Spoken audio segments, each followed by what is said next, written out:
was scared of dentists and the dark.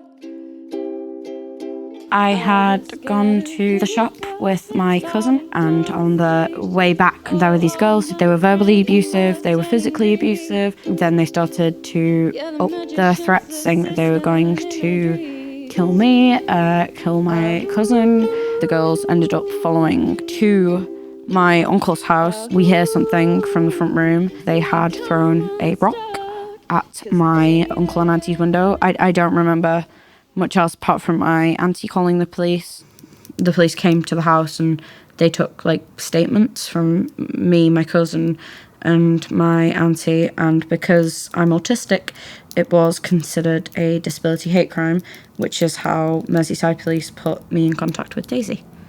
Well, I've been involved with disability hate crime since 2009, when it became apparent that disabled people were not getting the help and support required when they were getting name called or bullied or being attacked.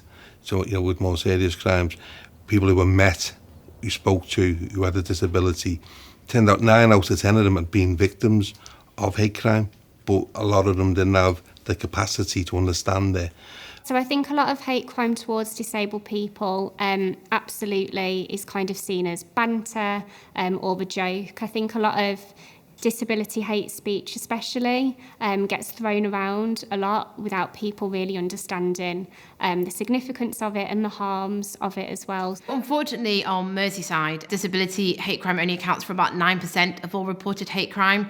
We know there is lots more that happens out there, and so we really want to work with the disabled community to encourage them to come forward and tell us when they have been a victim of hate crime. Really disabling jokes and banter get passed around at school, on the playground, with everyone using the internet as well. You have a lot of online disability hate speech that's happening, and very much just kind of accepted as it's okay, it's just a joke, it's just a bit of banter.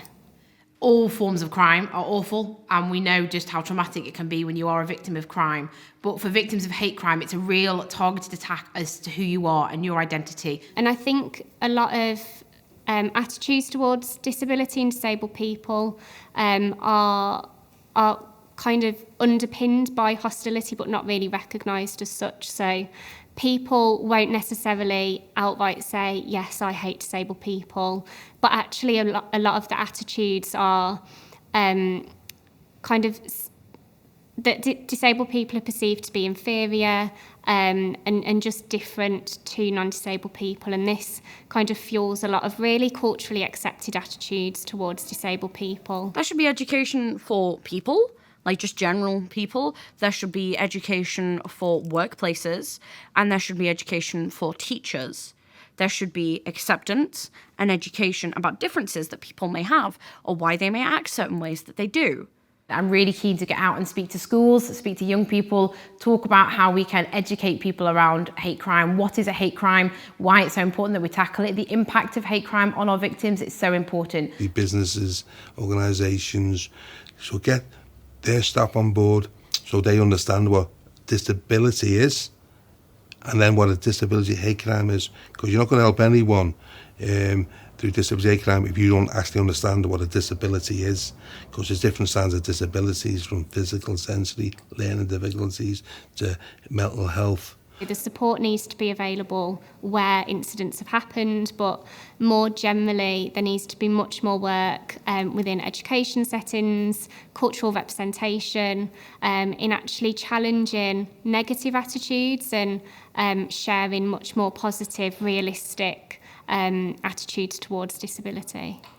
It's not your fault. It is not your fault that somebody decided that it was okay to be vile to you. You did nothing to cause that. That was not your fault.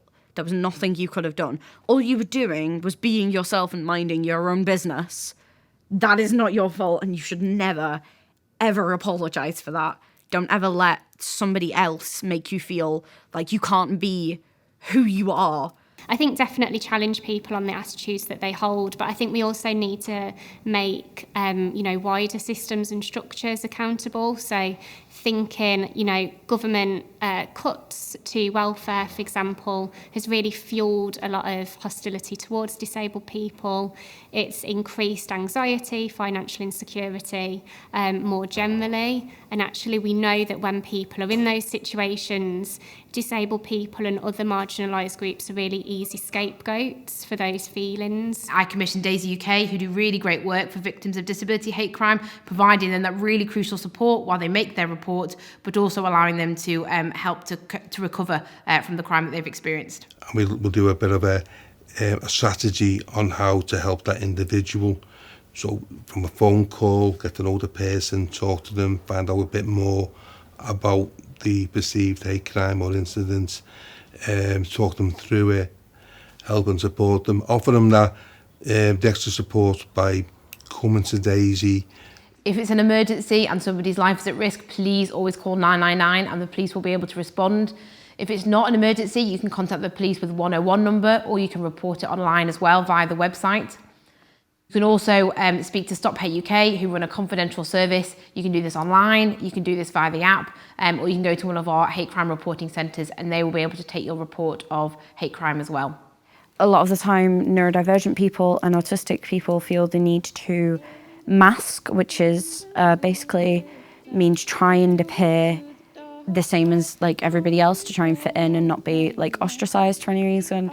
And Daisy is like the one place where I feel like I don't have to mask. Like I can just be happy and I can fidget and I can get like really excited about like the things that I like and be passionate about the things that I like.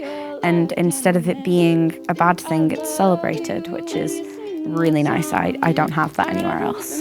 And I've made some lovely friends here that I wouldn't have been able to make otherwise. I got a lump in my throat 'cause you're gonna sing the words.